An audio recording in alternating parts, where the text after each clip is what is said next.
Hey guys, Nick here, and welcome to the omniverse of Nick and part 5 to What If Skyquake Joined the Autobots, where we are going to be getting into Unicron's emergence and the plan to stop him. But before we get into that, be sure to smash the like button, subscribe to the omniverse of Nick, and further acknowledge and support the future of the channel by checking out the Discord, Patreon, and Google Doc on the homepage, as well as commenting future requests and expectations for this year in the comment section. With all that said, let's get started.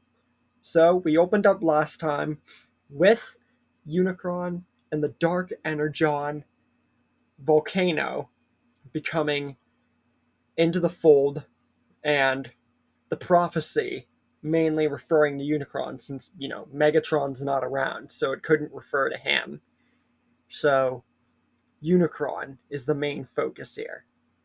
And he soon enough awakens, and we pretty much just skip all the way past whenever Optimus and Megatron were fighting the whole Power Source Raphael thing, right up till when Optimus fights Unicron alone. And we get to Unicron's first clone being defeated, and multiple sprouting to fight Optimus. And whenever Team Prime emerges to help him, this is where things change. Because Skyquake is there, so one, that's an extra hand, so much more clones are able to get defeated. But that also means that Unicron turns giant sooner. But thankfully, they are able to defeat the first giant clone because Skyquake is there. But soon enough, as we know, 3 giant Unicrons would emerge, mainly whenever Megatron came into the fold, killed the big one, and then, the 3 appeared after they talked. So Unicron has gotten the 3 clones there, and at this point knocks back Skyquake, mainly since he's the biggest threat besides Optimus. And once all the other bots are knocked back, he then targets Optimus. And this is very crucial because once Unicron trapped him in rocks and was about to stomp on him, this is where Megatron would initially have saved him. But there's no Megatron. So when Unicron is just about to finish, you'd think that Optimus is going to die here, because he almost did with the plague. I almost killed him. But no. Instead, Skyquake does what he never did in the main show. He uses a melee weapon, because we never saw him use it. We know that his brother had the gun and the missile add-on along with the blaster option of his gun. And then he had the sword as a melee weapon, because Dreadwing and Skyquake weren't Cybertronians built with weapons and blasters. They had them basically just gifted to them. So, I am giving Skyquake a fan-made, not by me, but just in general, a weapon that would fit him to being the twin of Dreadwing.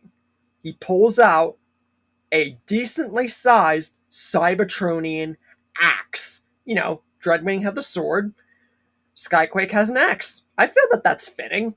And he throws it, he chucks it with all his might. And it hits the clone Unicron right in the leg that he's about to stomp on Optimus.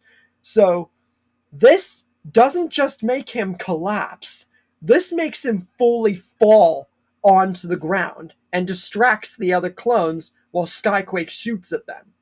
And then Skyquake looks at Optimus and Team Prime, saying that they have to go because that distraction won't last long. And with this, Skyquake and Team Prime make it back to base. And this would actually be really cool to see Skyquake flying in through the ground bridge with Team Prime. So hopefully you guys like this picture here. But now, Team Prime doesn't know what to do because Optimus said so himself. Even the base's shielding will only cloak his position for so long. They need a way to put Unicron to rest because they can't destroy him. He's the Earth's core. So they need a way to put him into stasis so that he isn't a threat to the planet and that he remains dormant and that the planet is still on its usual route of growth and that it doesn't hurt the future of this planet, especially if they're going to be here for the foreseeable future until they can find a way to restore their own planet. But Optimus, he eventually figures out a plan, but before that, he goes over to Skyquake and gives him the key to Vector Sigma. And I think that Skyquake would know that this is not the key to the ground bridge power supply. But honestly, even if he didn't, I feel like Optimus would still come up with a good lie, but Skyquake knew about the scraplets and ground bridge management and several other things that have helped in this journey so far of him being with the bots. So I guarantee he would know about the key to Vector Sigma. So now Skyquake isn't just an honorary prime. Optimus has given this to him to show that Skyquake, has truly earned the title of Autobot.